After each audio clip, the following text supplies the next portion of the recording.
What's up guys? Welcome back to another video. So in today's video, I wanted to talk about the biggest differences I've experienced driving in South Africa versus driving here in America. This is my experience only. I know it could differ from state to state, but these are just from the states where I have lived. So again, it could be different.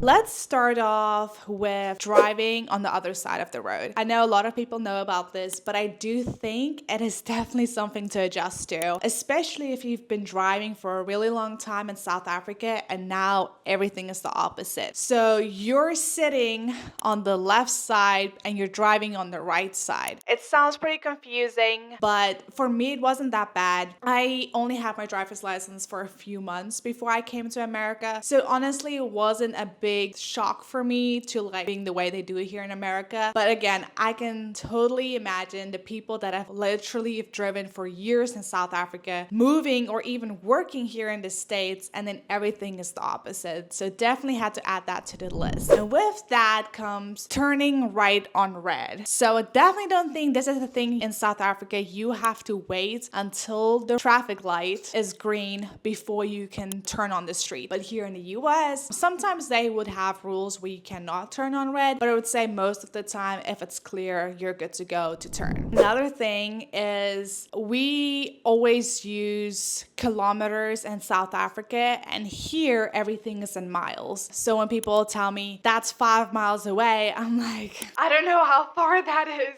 I have like no clue. So that was something to adjust to. It's nothing crazy because most of the time you can just see it on the GPS, but that is definitely a difference. Here is something that actually shocked me. So in South Africa, it's not mandatory to have insurance on your vehicles.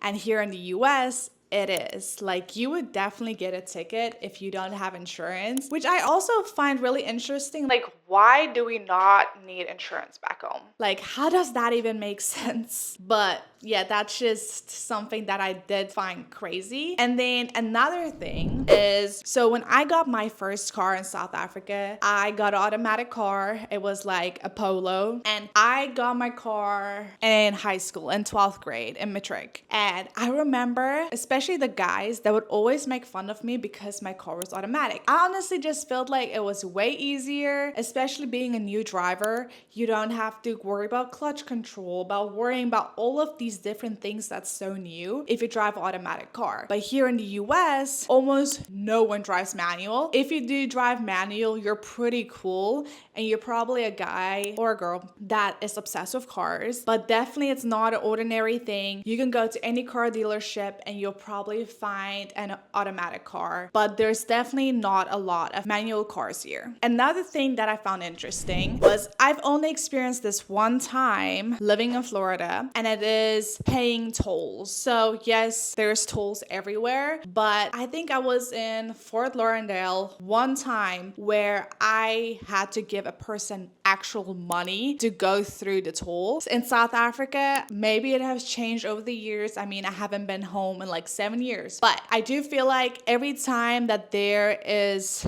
a toll, you would have to actually go to the person and pay, unless you have like one of those card things and you could put money on the card and they just swipe it and put you through. Here in the US, it's literally there's a clear highway and they take pictures of your there's cameras that take pictures of your number plate and they mail you like the charge of how much it costs for the tolls. I do like it more that you don't have like those stops for the tolls and you can literally just drive, but they just take pictures of your number plate. I've literally seen people that would drive trucks and they will have their back thing, what do you call it? Whatever. Put it down so you can see the number plate when they drive through the tolls. Anyway, and then again, this is probably just in certain states, but especially in Florida, you don't have to wear a helmet on a motorcycle. I don't know. That just doesn't make sense to me. I feel like driving any motor vehicle or whatever, driving a motorcycle must be like a strict, you have to wear a helmet. I can't believe that you don't have to wear it. Like, that's so dangerous, don't you guys think? Let me know in the comments if you find that interesting that you don't have to wear a helmet. And then another thing is here in the US, you don't have car guards. Like that's not a thing at all. I know in some places, I think in California, they do have some places where you get a car guard, but it's not a common thing. And in South Africa, if you guys didn't know, there's a car guard almost every place that you go to. Basically, they take care of all of the cars in the parking lot. When you leave, you have to give them like a small tip. Really, it's not a lot that you have to pay them, but it's kind of like a tip is required since they were taking care of your car. When I was in New York, I got my learner's permit and I was supposed to do my driver's license with my host family's card, I think a day before I left New York, and they needed their car that day. So I wasn't able to get my driver's license done. So I was like, oh, that's fine. I still have my learner's permit. So when I move, I will just go and do my driver's license there. That's not how it works here. If you move to another state, you have to redo your learner's permit or you have to go do your driver's license. If you already have your driver's license, you at least just have to go to the DMV still and go get an updated one that your driver's license says the new state that you live in. So you can't have an old state driver's license if you moved. And with that, in certain states, I know here in Florida, where you don't need number plates on both sides of your vehicle, so front and back. In Florida, you only need license plate on the back, which is interesting. And with the driver's license, I need to tell you guys this. I think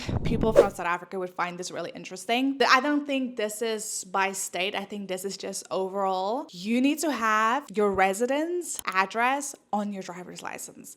Like that's just a common thing. That was the most mind-blowing thing I've ever heard when I got here. I feel like you would not even want that on your driver's license if you lived in South Africa. Like you're telling me they steal your wallet and they know exactly where you live? Like that's creepy. Also, it's definitely so much harder to get your driver's license in South Africa versus here in the US. So much harder. I know you have the 3-point turn, you're driving in a manual, they stop you on a hill and you can't roll back, otherwise they fail you automatically. I think there's just so many extra things. You have to like check your blind spot, check your mirror, check your mirror, check your mirror, check your blind spot, and you have to do it like, I don't even remember how many seconds apart you have to do that all the time. In the US, it's not like that. You guys, I was so stressed getting my driver's license here. I remember paying this driving school to go and teach me how to drive here in the US, even though I've driven here for like a year on my international driver's license. The guy was like, I don't understand why he even got me, like, you're fine with driving. And I'm like, yeah, but I'm nervous about all these extra things. And he's like, you don't have to do any of that. So I literally had to pay him like $300 for his time. And I went to go and do my driver's license. You guys, all you do is they're like, get in your car. You get in your car. They ask you to park, not even parallel park, nothing. You just have to park the car. They tell you to back out. They tell you to drive around the neighborhoods, tell you to do, I think it's an emergency stop that you're required to do. And that's it. Like literally the easiest thing ever. I was so stressed for the longest time getting my driver's license because of it. And it wasn't even bad.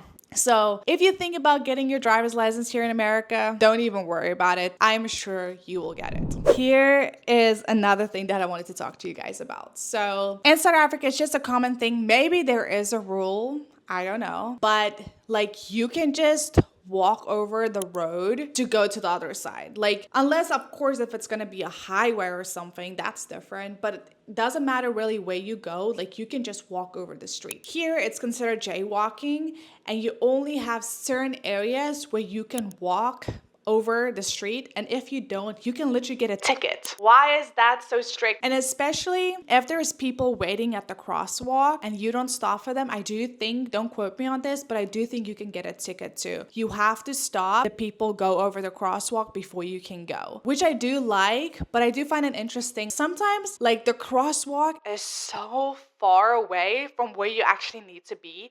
So you have to walk to the end of the road just to get to the crosswalk, not to get a ticket. This is the last thing I wanted to mention. In America, you have things called, I think it's like rest areas or rest stops. I think it's rest areas where they're pretty frequent too, but in between areas, it wouldn't even be that far apart. Let's say 30 minutes, maybe longer. You have rest areas and you can literally just park your car there. They have bathrooms. Sometimes they have like a little store where you can buy stuff. It's literally just made for you to like relax before you go to your next destination. I honestly wish that Africa had these things. Like, they're actually so convenient. That was definitely something different too. But that's all I have for today's video. Thank you guys so much for watching as always, and I'll see you on the next one.